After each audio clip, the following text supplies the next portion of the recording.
السلام علیکم ورحمۃ اللہ وبرکاتہ معزز سامعین و ناظرین، ایک بہت ہی اہم مسئلہ لے کر پھر سے آپ حضرات کے سامنے حاضر آیا ہوں۔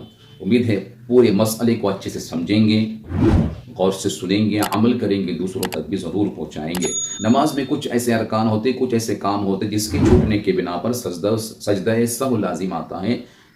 نماز میں آخر میں 2 سجدے کیے جاتے ہیں۔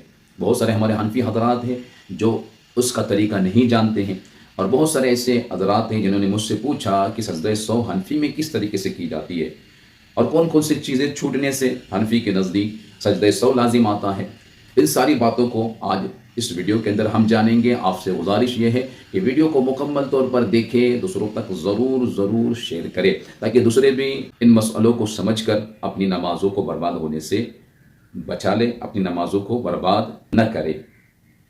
آئیے ہم مل کر اس ویڈیو کو دیکھتے ہیں اور علم دین سیکھتے ہیں۔ سجدہ صاحب کا طریقہ یہ ہے کہ آخر اتحیات میں جب آپ بیٹھتے ہیں، 4 رکعتی نماز میں چوتھی میں جب بیٹھیں گے اور 2 رکعتی نماز میں جب دوسری میں بیٹھیں گے تو اتحیات بھی پڑھنی ہے، درود شریف بھی پڑھنا ہے، پھر ایک سلام پھیر کے 2 سجدے کرنے ہیں، اس کے بعد دوبارہ اتحیات پڑھنی ہے، درود پڑھنا ہے، دعا پڑھنی اور نماز مکمل کرنی ہے۔ یہ سجدہ صاحب کا سنت طریقہ ہے۔ اتحیات پڑھ کے بھی سجدہ صاحب کر دیتے ہیں، وہ بھی ٹھیک ہے، لیکن بہتر ہے کہ درود شریف بھی پڑھ کے سجدہ صاحب میں جایا جائے۔ اچھا، بعض لوگ کیا کرتے ہیں، سجدہ صاحب واجب ہوتا ہے، ایک سلام کے بجائے 2 سلام پھیر دیتے ہیں، اب یاد آتا ہے کہ سجدہ صاحب تو کیا نہیں، تو 2 سلام کے بعد بھی سجدہ صاحب کر سکتے ہیں، کوئی اس میں مسئلہ نہیں ہے۔ اچھا، بعض لوگ کیا کرتے ہیں، 2 سلام پھیر لیے، اب ذکر اذکار میں مشغول ہیں اور 5 منٹ کے بعد یاد آتا ہے کہ سجدہ صاحب تو کیا نہیں تھا، تو جب تک آپ نماز کے منافی کوئی عمل نہ کریں آپ سجدہ صاحب کر سکتے ہیں۔ تو اگر آپ وہیں بیٹھے ہوئے اور ذکر الہی کر رہے ہیں تو 10 منٹ بعد بھی یاد آئے تو آپ اسی وقت سجدہ صاحب کر لیں، دوبارہ تحیات پڑھ لیں، درود پڑھ لیں، دعا پڑھ لیں، آپ کی نماز ہو گئی۔ لیکن اگر آپ نے نماز کو توڑنے والا کوئی عمل کر لیا، دونوں سلام پھیر کر آپ نے بات چیت کر لی، تو اب نماز ختم ہو گئی۔ اب یہ بغیر سجدہ صاحب والی نماز واجب العیادہ ہے، اس کو زندگی میں دوبارہ ریپیٹ کرنا پڑے گا۔ یہ تو ہے سجدہ صاحب کا طریقہ۔ اب واجب کہاں کہاں ہوتا ہے؟ سجدہ صاحب اس وقت واجب ہوتا ہے جب کوئی واجب نماز کا انسان بھولے سے چھوڑ دے۔ نماز کا فرض چھوٹ گیا تو نماز ہی فاسد ہو گئی، نماز کا واجب جان بوجھ کے چھوڑ دیا تو نماز واجب الاعادہ ہے، سجدہ صاحب سے نقصان پورا نہیں ہوگا۔ نماز کا کوئی واجب بھولے سے چھوڑ دیا تو سجدہ صاحب لازم ہوگا۔ اب مثالیں میں دے دیتا ہوں۔ سورہ فاتحہ فرض کی 2 رکعتوں میں واجب ہے، سنن نوافل کی ہر رکعت میں واجب ہے، تو سورہ فاتحہ چھوڑ دی تو سجدہ صاحب لازم ہوگا۔ سورت ملانا بھول گئے تو سجدہ صاحب لازم ہوگا۔ فاتحہ اور سورت کے درمیان اتنا فاصلہ کر دیا جس میں 3 سبحان اللہ بولا جا سکتا ہے تو سجدہ صاحب لازم ہو جائے گا۔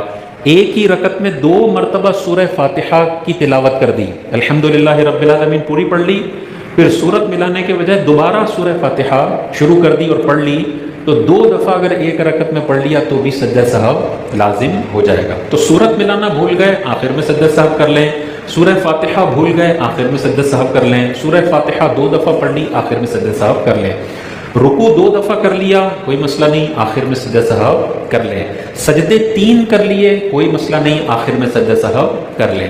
ایک سجدہ کیا اور آگے چل کے آپ کو یاد آ گیا کہ پہلی رکعت میں تو میں نے ایک سجدہ کیا تھا، فرض تو 2 ہیں، تو سلام پھیرنے سے پہلے آپ پر لازم ہوگا وہ چھوڑا ہوا سجدہ دوبارہ کر لیں۔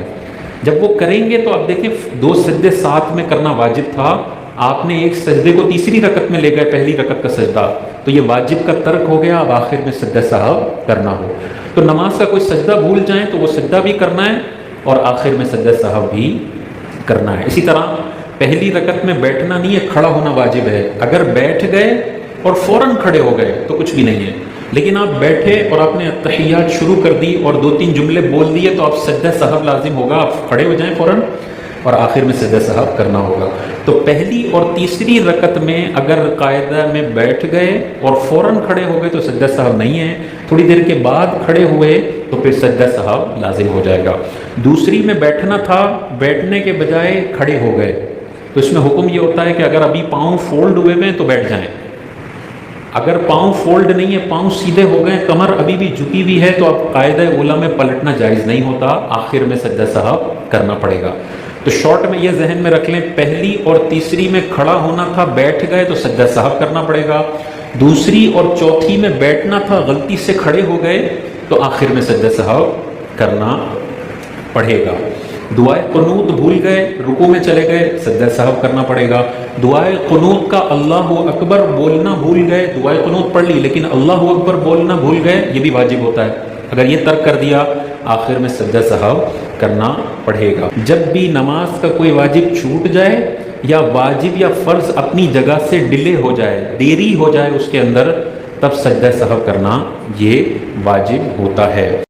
جی میرے عزیزوں، آپ نے ویڈیو کو مکمل طور پر دیکھ لیا. اب آپ کا کام ہے کہ جب آپ تک یہ علم پہنچ گیا تو صدقہ جاریہ سمجھ کر دوسروں تک بھی اس علم کو، اس نالج کو پہنچائیں کہ اگر وہ بھی غلط طریقے سے سجدہ سہو کر رہا ہے یا اسے یہ مسئلہ معلوم نہیں ہے، اسے بھی معلوم ہو جائے اور اس کی بھی نمازیں برباد ہونے سے بچ جائے. انشاءاللہ العزیز آپ کو بھی اس کا اجر ملے گا. اللہ سبحانہ وتعالی عمل کی توفیق عطا فرمائے. السلام علیکم ورحمۃ اللہ وبرکاتہ.